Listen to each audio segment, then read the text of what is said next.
October 7th, 2023, at 6:29 in the morning, Israel's worst nightmare comes true. 1,471 Israelis were murdered and more than 2,000 were injured, 360 in critical condition. Hamas kidnapped 253 Israelis, men, women, soldiers, children, and elderly into Gaza, leaving destruction, chaos, and death. It was the worst disaster against the Jewish people since the Holocaust. We always said never again.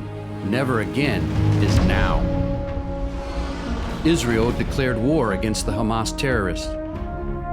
360,000 Israelis left their homes, their children, their jobs, and enlisted to fight and defend their homeland with one goal: to restore security to the state of Israel and rescue the hostages. As of today, over 700 Israeli soldiers have lost their lives in combat. Thousands have been injured, body and soul. Families mourn their loved ones who fell in the conflict. Parents rushed to the hospital seeking their sons and daughters who were wounded in the battles.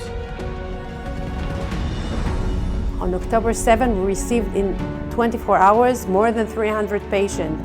We immediately changed from a local area hospital to a big center. A lot of casualties, very, very seriously wounded, and people are doing the best. It was awful what we've seen.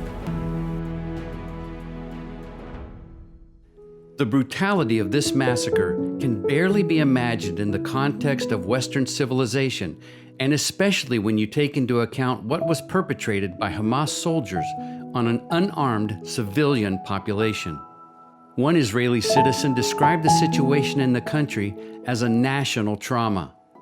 That trauma continues to this day, as over 100 hostages are still in captivity. And in the north, Iran and Hezbollah are becoming more aggressive, with missile strikes occurring on a daily basis. 3 weeks after the attack of October 7th, Pastor Larry was on the ground in Israel to see firsthand the devastation and to find out what needed to be done to support the Jewish people. He met with victims of the Hamas attack and other survivors who were affected by the horrors of the massacre. He interviewed the families of hostages and gave them hope. He spoke to a hostage who survived her captivity and still hopes for the release of her husband. He sat with children living in fear of another attack. He spent time with soldiers and politicians to get a better understanding of the needs facing the nation of Israel.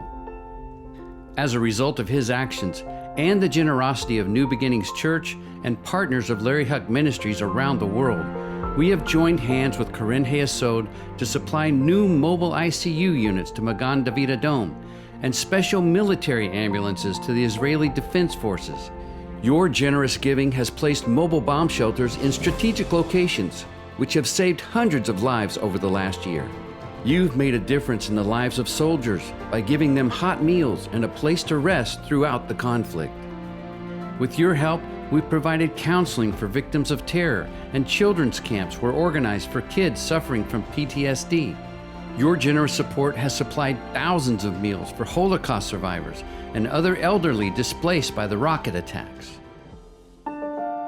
You came here, you stood with us, you encouraged us. And it's so strong when you work there and somebody recognize you and come here and support. And I hope and I pray that you're gonna overcome it and rebuild again the Israeli society and Israel. It's not a cliche to say that we don't have any other place. So we should be here and should be with you, and we overcome it. Since October 7th, you have been there for the victims of terror in Israel. You came out of your way to help and support the families, but we have a long way to go. And thanks to everything that you've been doing, that's like a small step in a long way. You and your congregation have been such loyal and committed friends, and the needs are critical, and we say thank you, we say toda rabah. This year reminded us the importance of the human spirit. We are part of this very long Jewish history, and we will rebuild from this huge devastation, and the next generation will continue to thrive here. And what Keren Hayesod is doing many years before October 7 and right after October 7 is to tell us that we are not helpless, we are capable people, and that we are not alone. I'm very, very optimistic, and I know that in several years from now, all of us will look on each other and we will be very, very proud. We'll walk toward tomorrow, and we will continue to choose life and choose tomorrow and to ensure that it comes.